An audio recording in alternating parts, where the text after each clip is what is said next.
Hello, let me show you how I make my face masks. And I've done a couple in the past. I've also done zombies and aliens and stuff, sci-fi looks, so I think I kind of got the hang of it a little bit. And with this Night Queen Game of Thrones look, I really was pushed until my limit to see how far I can go with creating this really realistic mask.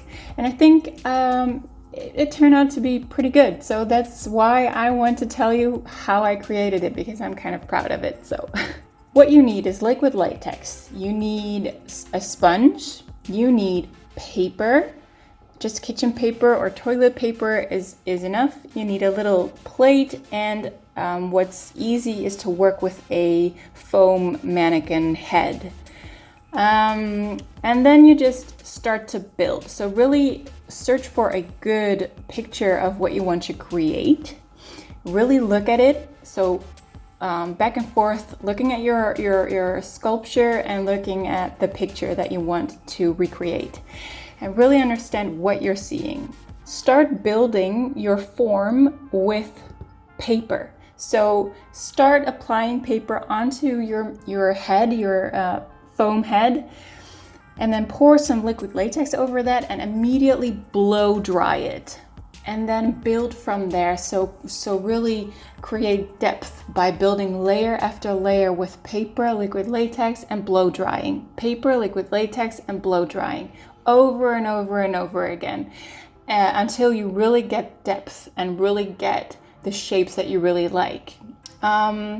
So as you can see right now, it is still really smooth what I've created. So I took a few pictures in between what I have created, and you can also already see that the arches on the eyebrows and the sculptures on the cheekbones and the nose area are starting to take form and shape, and I was really happy with that result.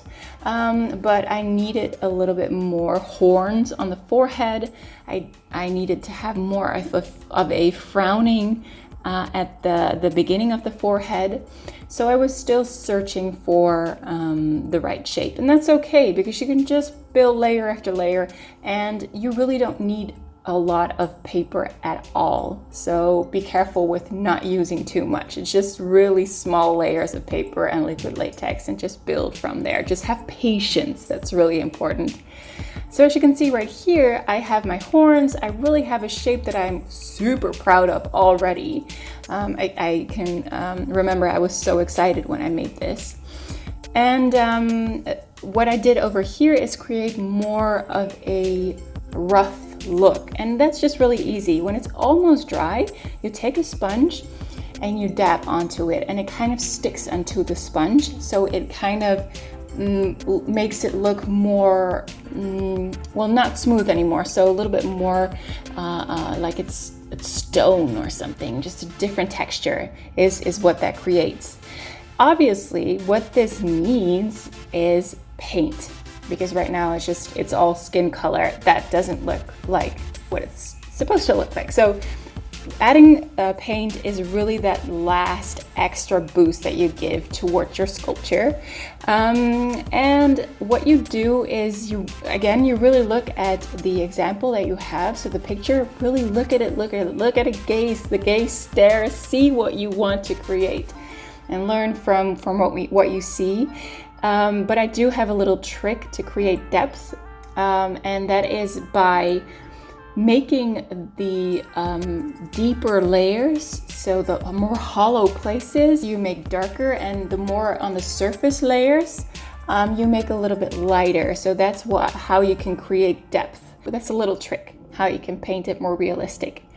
But here you see my kind of end result, and the only thing that you have to do is just when you are going to use that mask for a character, just gently pull it off of the mannequin. Usually you have to peel a little bit off with a knife, and then you can just peel it off with your hands.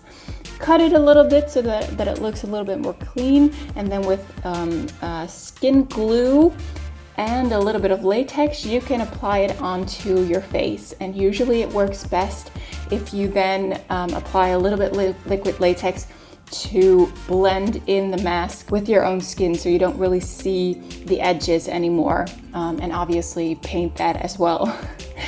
So yeah, this is my end look. In total, it took about 2 hours to create this mask. Here's a little thing that I always love to do when I'm done with liquid latex. I always love to do this the day after. Look, this is so satisfying.